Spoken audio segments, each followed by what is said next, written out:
Welcome back to a new post today. Let's today discuss the most important topic for economy today with regard to the very first periodic labor force monthly survey report, and this decision of releasing a monthly report of the periodic labor force survey with regard to the employment and unemployment data was taken very lately in 2025 to better know the situation of employment and unemployment in the country, and especially to gather correct data, which is also important in long-term policy making.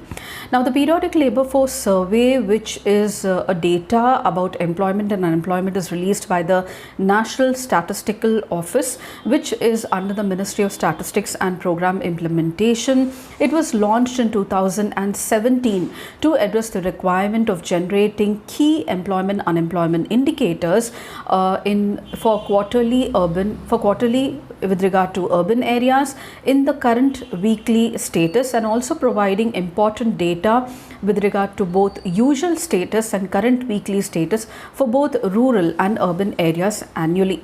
Now, this quarterly results of the periodic labor force survey was brought about in the form of a quarterly bulletin. Till 2024, we have had 25 quarterly bulletins of the periodic labor force survey, and now the revamped periodic labor force survey with regard to monthly data released by NSO is now being designed from January 2025. So what are the special features with regard to launching of this monthly data?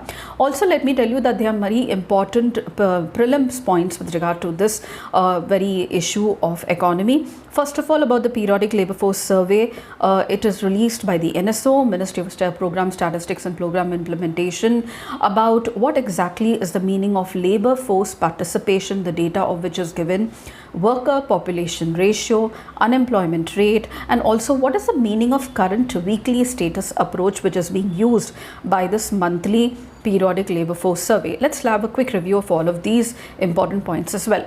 Now, the change periodic labor force survey, rather than quarterly and annual data, with regard to monthly data, has certain objectives. It aims at having an availability of monthly estimates of key labor market indicators at the country level, like the labor force participation rate, the worker population ratio, unemployment rate, and also at the all India level following a current weekly status. And also the first time data for this month for April 2025 is released now in May 2025. The second objective is extending the quarterly estimates to rural areas. Previously, the quarterly estimates were only for urban. This is an important point to follow. Now, with the updation, the quarterly data will be available both for rural and urban areas, and the first quarterly bulletin for April to June will be released in August 2025. The third objective is to moving to an approach of calendar year reporting. From 2025, the periodic labor force survey will be brought out based on a calendar year survey period, that's from January to December, with every specific year. For this year, it will be January 2025 to December 2025, and this change in disseminating the annual results will facilitate a comprehensive analysis of the labor market performance through the review of key employment and unemployment indicators, and also timely updation of India's labor market statistics. So what are the key findings with regard to the first monthly survey? Let's have a peek into it. It says India's unemployment rate stood at 5.1% in April 2025 for people aged 15 years and above, with the rate for males at 5.2% and females 5.0%.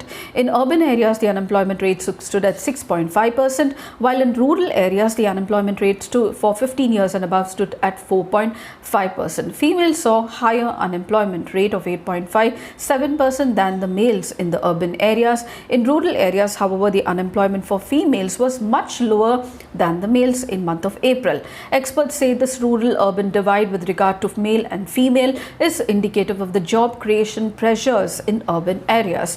Now, the monthly estimate is based on the current weekly status. What does the CWS approach mean? It means activity status of persons who are surveyed is based on the reference period of the last 7 working days preceding the date of the survey. Now, the unemployment rate for youth are people between 15 to 29 years, stood at 13.8 in month of April, with the rate in urban areas 17.2 and in rural areas 12.3. So the rate of youth unemployment also is very less in rural areas.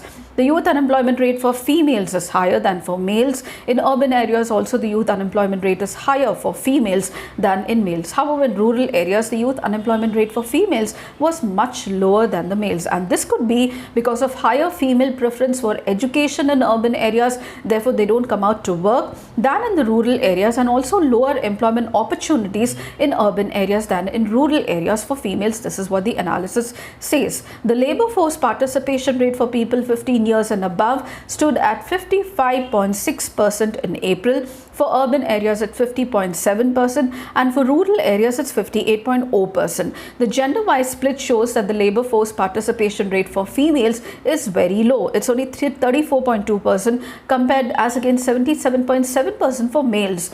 The female labor force participation rate was lower for urban areas than in rural areas for 15 years above. Labor force participation refers to the part of population which supplies or offers their labor for pursuing economic activities for production of goods and services, and includes both employed and unemployed people. So the worker population ratio, which is indicative of employment rate, recorded at 52.8% for people 15 years above. Now the worker population for persons 15 years above stood at 47% in urban areas and 55% in rural areas. Worker population ratio means the number of people who worked for at least 1 hour any day during the days preceding the survey. Now earlier, apart from the periodic labor force survey, we had the Ministry of Statistics and Program Implementation release the rural PLF's data on an annual basis and urban PLFS data on a quarterly basis. Now onward 2025, both urban and rural area will be available quarterly and annual basis. Other employment data is released by the Center of Monitoring of Indian Economy under the Ministry of Commerce and Industries, both on a weekly and a monthly basis.